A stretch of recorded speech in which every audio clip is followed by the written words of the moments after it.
Salut la chaîne et j'espère que tu es au top. J'assiste actuellement en direct la première vidéo qui est tournée à peu près à 7 degrés. Je me retrouve dans mon bureau où j'allais vous préparer justement cette vidéo sur les lettres de motivation quand j'ai remarqué que le chauffage a été coupé. C'est pourquoi j'ai une veste.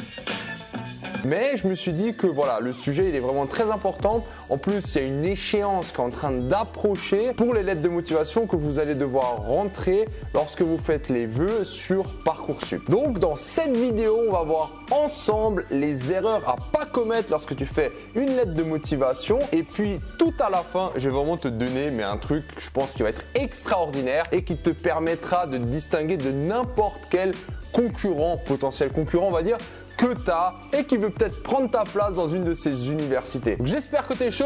Allez, on est parti. Alors avant de vouloir l'écrire, déjà il faut comprendre ce qu'est une lettre de motivation. La base d'une lettre de motivation, c'est justement de montrer à quel point tu es chaud pour intégrer une école ou un boulot. Donc le plus simple, si la vie était bien faite, serait d'aller vers la personne qui s'occupe des candidatures et de tout simplement lui dire « Je suis chaud !» Malheureusement, c'est pas toujours aussi simple et il faut passer justement par l'écrit qui est un format quand même un tout petit peu moins expressif. Est-ce que toi, tu as déjà eu l'occasion d'en écrire ou bien est-ce que tu es en complète galère pour écrire ta lettre de motivation? Mets-moi en commentaire ta première réaction que tu as lorsque tu penses à écrire une lettre de motivation. Et je sais pas si tu as remarqué, en fait l'introduction de cette vidéo c'était d'une certaine manière une lettre de motivation de faire cette vidéo. J'ai commencé par te présenter ma situation qui est justement d'être dans le bureau, qu'il fasse froid et que je veux faire une vidéo sur ce sujet. Donc là j'ai parlé de moi dans un premier temps. Dans un second temps, j'ai parlé de toi qui a besoin de cette information parce que ça va être utile justement pour tes vœux. Et finalement, dans la troisième étape, ce que j'ai fait, je me suis dit, alors ok, les deux on en a besoin, et ça sera, on va dire, un très bon deal pour les deux. Et ça, c'est exactement la structure que tu dois toi aussi utiliser dans ta lettre de motivation. Tu vas parler d'une part de moi, une part de toi, et après pourquoi ensemble, c'est une situation où tout le monde y gagne. Donc pour ceux qui galèrent à démarrer dans la structure d'une lettre de motivation, voici la structure à utiliser. Alors maintenant, attention, donc ça c'est une note très importante si tu veux faire cette lettre de motivation pour Parcoursup, pour tes vœux. Il s'avère que avant même d'écrire une lettre de motivation, tu dois savoir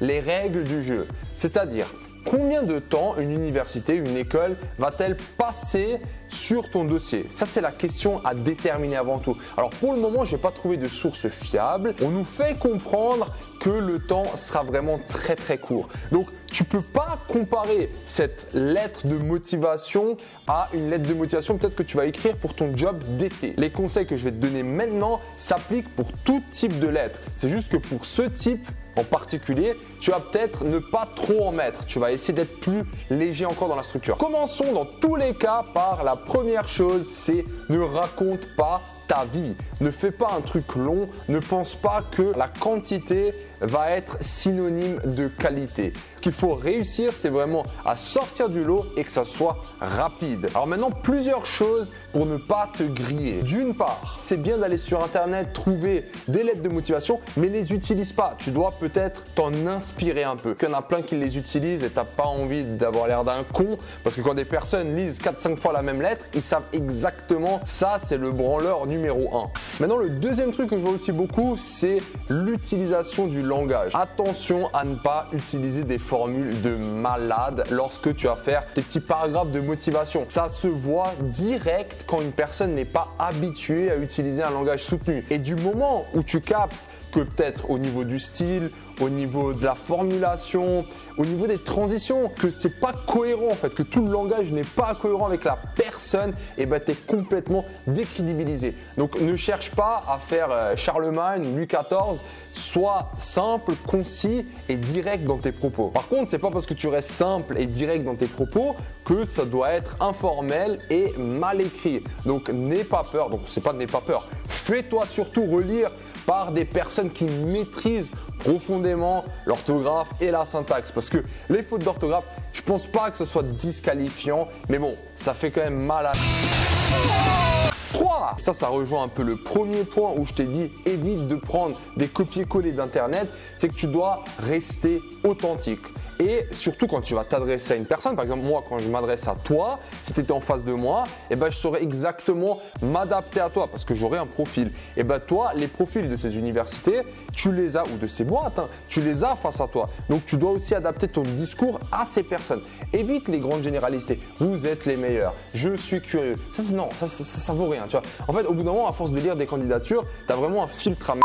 Et quand tu vois ça, tu dis ok. En fait, tu sautes carrément les paragraphes. Donc pour être authentique, la meilleure des choses, c'est d'en faire moins. Mais dès que tu développes quelque chose, tu donnes une anecdote, une expérience que tu as eue. Par exemple, allez, si tu aimes la mécanique, bah, tu vas dire que voilà, depuis l'âge de 12 ans, avec mon père, je sais pas, on réparait mon scooter ou bien je débridais les scouts de tous mes potes. Ça, c'est peut-être pas une bonne idée. Bref, t'as compris, au lieu de faire des phrases de malade, prends des exemples simples, authentiques, que ça soit réel, que la personne y croit et que se dise tiens, et elle s'est fait à un moment donné dans sa vie, inspirée peut-être par Daron qui est ingénieur et maintenant elle a envie de faire ça. Elle retrouve les mêmes caractéristiques et ça, bah ça m'intéresse. 4. En restant dans le domaine de l'authenticité, il faut que tu sois honnête avec toi-même. Dans le cadre de Parcoursup, ces personnes auront accès à ton dossier de première et les 2 premiers trimestres de terminale. Donc, ils vont voir ce qui s'est passé. Essaye pas de cacher l'évidence. Si tu t'es, je sais pas, viandé en histoire, en maths, peu importe, il faut que tu assumes tes échecs. La pire des choses, en tout cas à mes yeux, c'est des personnes qui disent « Ouais, mais c'était la photo prof, c'était la… » Et peut-être que c'est vrai, tu vas me dire, mais toi, dans ton attitude, tu dois assumer ce qui s'est passé et tu dois surtout en tirer une leçon et dire pourquoi par la suite ça s'est amélioré ou bien pourquoi actuellement tu es dans une mentalité où tu veux améliorer les choses. Donc sois honnête, devant toi c'est le gars à qui tout le monde essaie de lui raconter des mythos. Donc forcément tu vois, tu crées de la résistance aux mythos. Évite de faire partie de cette catégorie de trucs en fait où tu lis même pas. Donc en appliquant maintenant cette série de conseils, tu vas voir que tu vas déjà te distinguer d'une lettre de motivation moyenne. Maintenant en exclusivité seulement pour toi, comment tu peux faire une lettre de motivation qui soit différente de tout le monde. Et le truc, il est justement dans le langage. Toi, quand je te dis lettre de motivation, tu t'imagines à quoi? Tu t'imagines à toi en train d'écrire un truc papier. Et ben elle est là l'astuce. Ce que moi, je te conseille vraiment pour les écoles que tu as envie à 100% et tu sens que la compétition, peut-être ça sera difficile, fais une vidéo. Et ouais Jean-Kevin, actuellement tout le monde se dit que le format c'est de l'écrit. Donc tout le monde va rester dans cette barrière qui est l'écrit parce qu'on se dit ouais, on a que un champ de texte alors qu'on peut mettre un lien vers une vidéo. Et dans cette vidéo, ce qui va se passer c'est que toi, tu auras l'occasion de t'exprimer, tu auras une voix, tu auras un visage, tu auras des mouvements et le gars en face de toi, il va voir ça et il va être complètement, il va se dire mais waouh.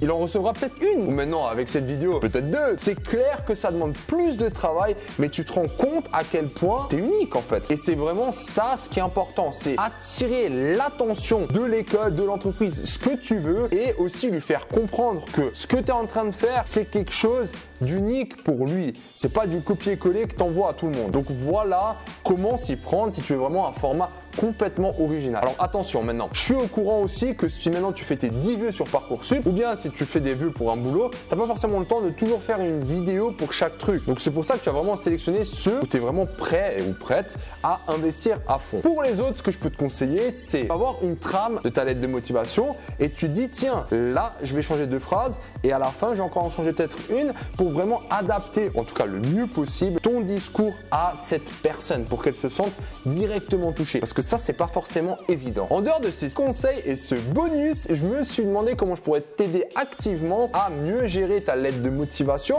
et j'ai pensé à 2 solutions. Alors tu me dis ce que tu en penses. La première, c'est je pourrais faire au courant de la semaine ou des semaines qui viennent des lives Instagram sur lesquels je prendrai quelques questions et j'y répondrai en détail ou bien je te dirai comment moi je structurerai ça. Le lien, il doit être là en bas. Et la deuxième chose à laquelle j'ai pensé, c'est aussi d'utiliser Discord. On pourra utiliser un channel pour l'aide de motivation et vous pourrez aussi vous entraider. Donc voilà, le lien, il sera en description et je pense qu'à partir de là, tu devrais avoir tous les outils pour réussir. J'espère que cette vidéo t'a plu. Si c'est le cas, partage-la à tes potes parce qu'ils en auront sûrement besoin et je te dis à bientôt.